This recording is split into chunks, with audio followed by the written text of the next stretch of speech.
Ba, sino na naman nagbuk... Inunahan pa ako, naligo lang ako. Wala nang laman, naubos na.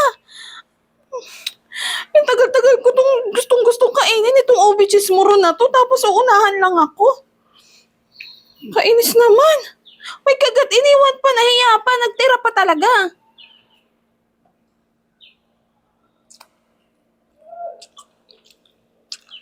Sarap ah. Kaya pala ubos agad. Hindi matamis. Sakto lang yung lasa niya. Hindi nakakaumay. Ay naku, sino kaya sa dalawang yun? Si Dindin o si Katabog lang naman yung nandito sa bahay. Ba't may mani?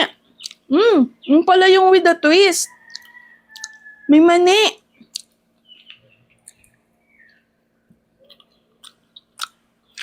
Nakakabitin tuloy. Kainis talaga. Ako, alam mo na... Naku talaga. Den, kinain mo ba yung sumang moron doon sa may table? Hindi. Hindi. Ay, na si Papa mo. Nakita mo? Ayan, no? Oh. Katago-tago ka pa. Nandiyan ka lang pala, ha? Kinain mo ba yung ano doon, yung pagkain ko doon sa may table, yung binili ko sa online? Aba? Pagka minuwawalan pagkain doon, ako lagi pinagbibintangan. Kailangan ka naman talaga, ano? Hindi kita pinagbibintangan. Nagtatanong ako sa'yo kung kinain mo yung naandong pagkain ko doon sa lamesa. Ba't ka naman kakainin yung muron na yun, ha? Hindi naman yung matamis. Tsaka hindi naman ako kumakain ng ubi na may kisa. Kailangan naman lagi na pagbibintangan mo. Hoy, wala pa ako sinasabi yung kung ano yung pagkain nando sa lamesa, ha? O alam mo na agad na moron, di ikaw nga yung kumain. At saka tingnan mo, ano yung nasa bibig mo? Ube yan, oh.